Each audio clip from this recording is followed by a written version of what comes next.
My wife and I were sitting on the couch watching 10 o'clock news, and we saw the little red wedge show up on 10 o'clock news. And we have 3 little children. I have twins that were 4 at the time and a 3-year-old. So we thought, well, maybe if this happens next year, we can actually send our twins to kindergarten next year if this happens. And that was 3 years ago, and we're still fighting the fight. My kids are now in private school. We had 2 options. We had private school or move. And we don't want to have to force that on any other families here in our East Baton Rouge Parish. We want to be able to have all of our families here have the option to stay in a vibrant school system that everybody can attend here in this parish. We'll go through some of this live. Most of you have seen this map, it's everywhere.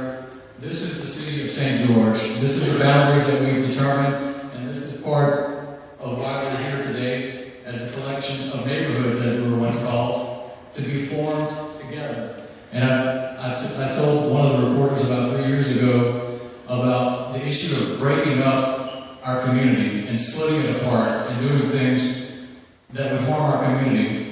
And what I told the reporter was, this is the first time that I've been in Baton Rouge where I actually know my neighbors. This is the first time where we came together as a neighborhood and as a community to bring people together. The sense of pride that we have now for something that has brought all these people together is something that we've witnessed, and it's truly amazing. We have not seen anything like this in our community. A sense of pride was not here. We could label it, our groups can do motivational speeches and all these different things and say we're Baton Rouge proud, but there was truly no pride in our community. Today I see nothing but pride in this room. And we're proud of everybody, all of our volunteers, and everyone who has stepped up to the plate and helped us get to this point. We have been bruised, battered, beaten, run through the mill, you name it. We've been called all of these names that you see up here on the board right now. We've been called segregationists, we've been called racists. We've even been called Peter Pan. We've been called secessionists, dissidents here recently, which doesn't make a whole lot of sense. We've also been called the Baton Rouge Taliban. All of those things we've had to endure. And all we've done through this whole thing is remain positive and been above board on all of these attacks. We have stayed completely out of the name calling.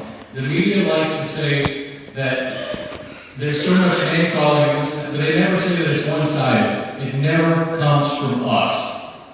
Never.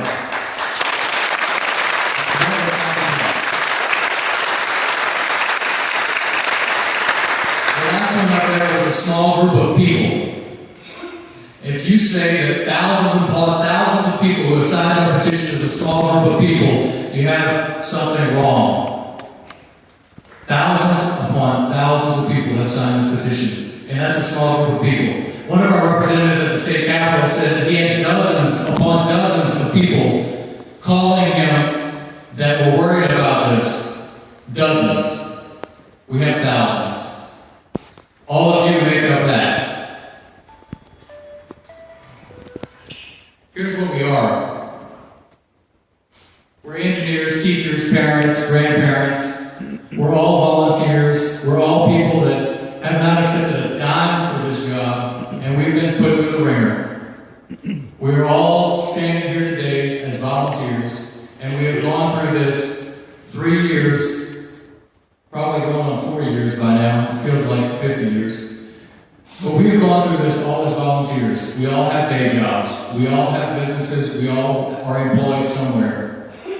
We do not have this as a full-time job. All of our people are full-time employees somewhere else. So when you see one of our guys that are volunteering, just thank them for their time, because they put in God knows how many hours.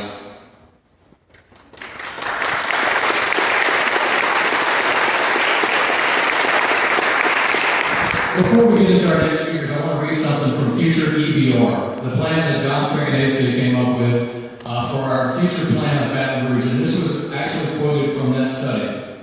Forecast for the metropolitan statistical area indicate that Baton Rouge MSA will continue to grow at a modest rate through 2030. While most forecast continuing growth in jobs, some forecast a negligible growth in population, with most new population occurring in adjacent parishes to the east, Ascension, Livingston.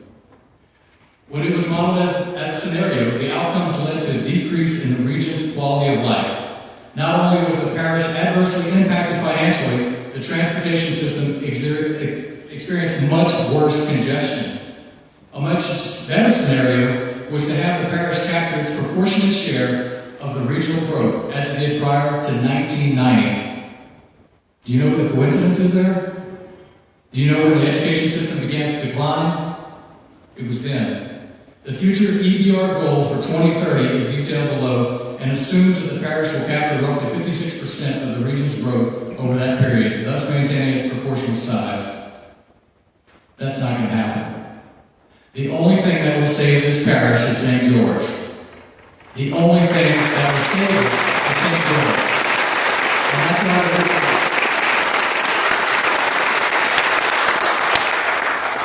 we have some speakers coming up tonight, and each person is going to give their part of what they've gone through in all of this.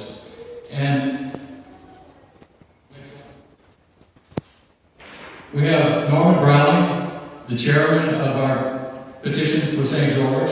We have Chris Ross, who's a volunteer. We have Dustin Yates, who's also a co-chair of the petition. They're all going to speak tonight.